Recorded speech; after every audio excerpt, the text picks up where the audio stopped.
Well, good morning. Yes, it's me, Kenny Polkar, your host of the party, and today is Thursday, March 6th, 2025. And here are the things you need to know to get your day started. Well, stocks continue to bounce around as they look for a bottom, right? Yesterday's weak ADP causes all kinds of speculation about what tomorrow's NFP report is going to reveal.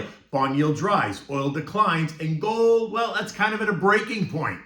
Futures this morning are down substantially. And what do we have for dinner? Well, considering the mood, we're going to have some chicken soup. Okay, so stocks ended the day higher, right, yesterday. A late day run up led by the technology names being credited as the excitement as the volatility and the unrest continues. At 4 o'clock, the Dow is ahead by 485 points, or 1.1%. S&P's up 65 points, 1.1%. The NASDAQ rose 268 points, or 1.5%. The Russell up 21 points, or 1%. The Transports gained 174 points, or 1.1%. The equal weighted S&P up 67 points, 1%, while the Mag 7 surged by 445 points, or nearly 2%.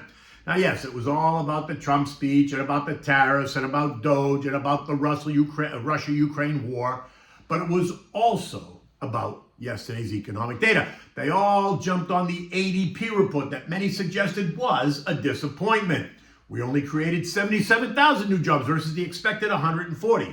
Additionally, the previous month was revised downward from 183 to 176,000. Now, annual wage growth remains steady at 4.7% year over year, consistent with January's rate. But the sharp drop in gains, the job gains from January to February, did cause some to start ringing the alarm bells. Remember, economists and market strategists often use the ADP as a preview for the official government jobs report, which comes out on Friday. So a miss of this size can stoke some concerns about weakening labor demand.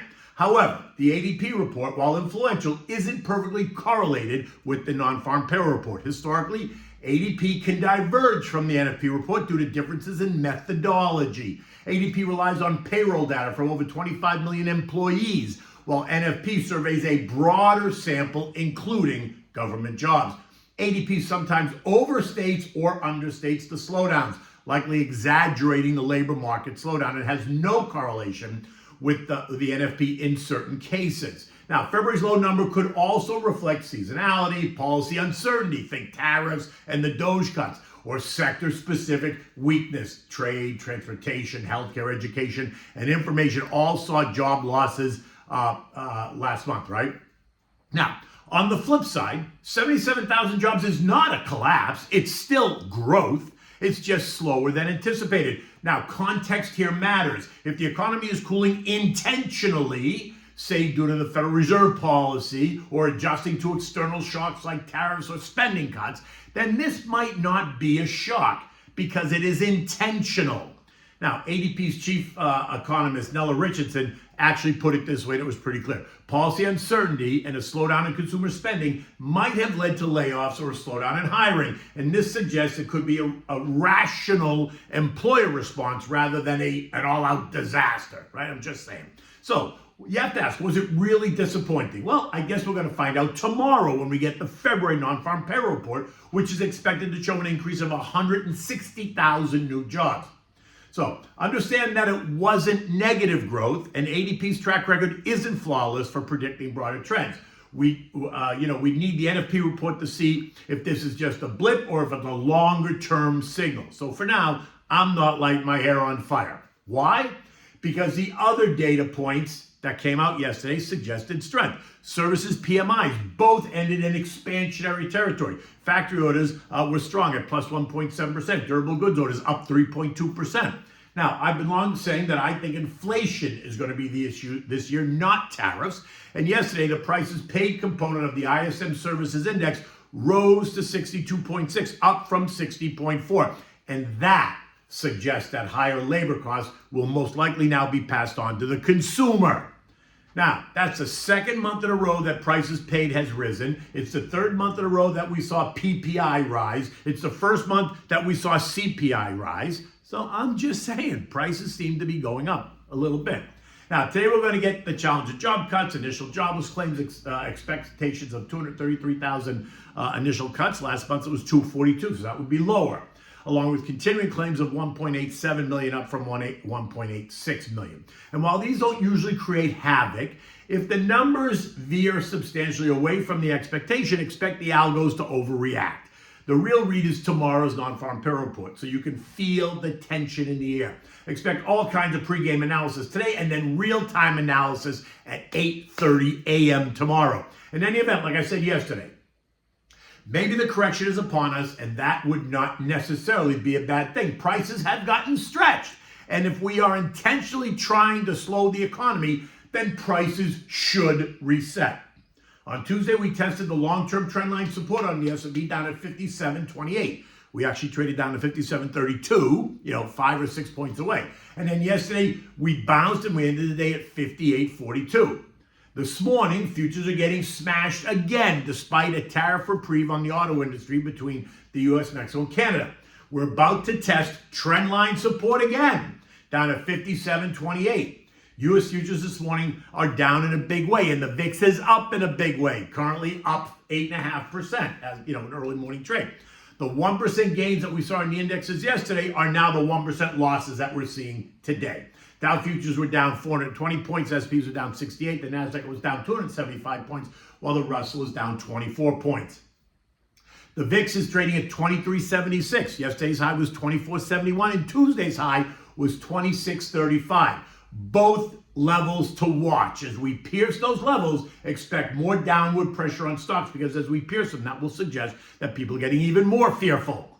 The high beta names, think the tech, are sure to get punched in the face today, dragging the broader market lower, all while the contra trades would be expected to advance, right? Because they're contra to what the market is doing.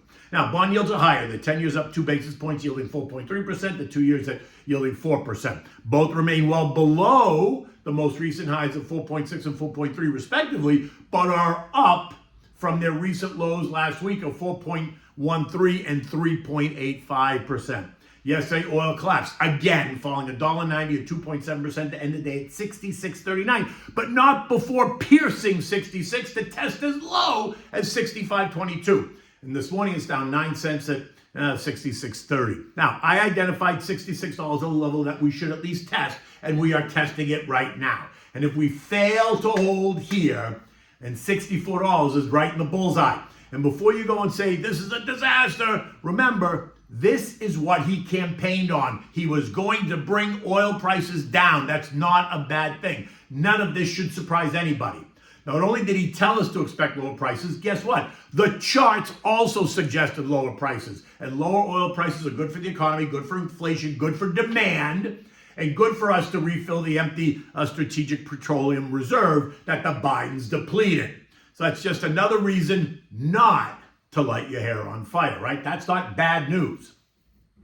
Gold is down $16, trading at $29.10 an ounce, leaving us in this $28.50, $29.50 trading range, right, broadly. But if you look at the chart and you draw the trend lines, you can see that we're in this triangle pattern right now with 28.82 representing support and 29.32 defining resistance.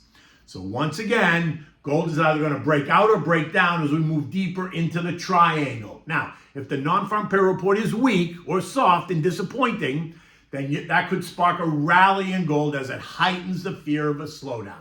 Remember, gold is seen as a safe haven asset when economic uncertainty spikes. A disappointing non-farm payrolls report, say job growth well below the expected of 140,000, I would say sub 70,000, coupled with a sharp uptick in unemployment, say 4.3%, up from 4% just in 1 month, could signal a cooling U.S. economy. Now, this might spook investors, driving them into gold as a hedge against potential instability, and that will drive gold higher. And if that happens, we could see gold move towards the most recent highs of $29.50 again. Now, if the NFP does not disappoint and unemployment remains at 4%, which is the expectation, then I would expect gold to trade down towards the lower band. European markets this morning were all a bit lower. The big news out of there today is going to be the expected ECB rate cut, which will be announced any moment now. The SP closed at 58.42, up 65 points, right? Futures in the pre-market are showing the S&P down 66 points. So we're going to bounce back and forth. Look for the trend line support, 57.28, to be tested again early this morning. The question to ask today is, will it hold? If it fails to hold, then expect the sell algos to go into a free fall frenzy and expect the buyers to step aside to see how frantic the selling might become. A 10% decline from the highs on the S&P at 61.75 would mean we'd trade down to 55.32, which is down 310 points from here. A level that something could happen over the next couple of months, and a level that might be right on the cusp of what's considered normal trading within 0 to 9.9%, and then a correction which begins at 10%. And while it's uncomfortable, it is not a disaster. But again, that depends on who you are and where you are in the life cycle. Your portfolio should reflect that. Now remember, while the weakness can cause you to be worried in the short term, you are a long-term investor. Stick to your plan. Modify it a bit if it makes you feel a little bit better, but the goal is not to panic. Right? You can reach out to me, go to slatestone.com on the web, click on contact us and put KP in the message box. I'm happy to respond to you, or you can give me a call at 561-244-2504. Okay.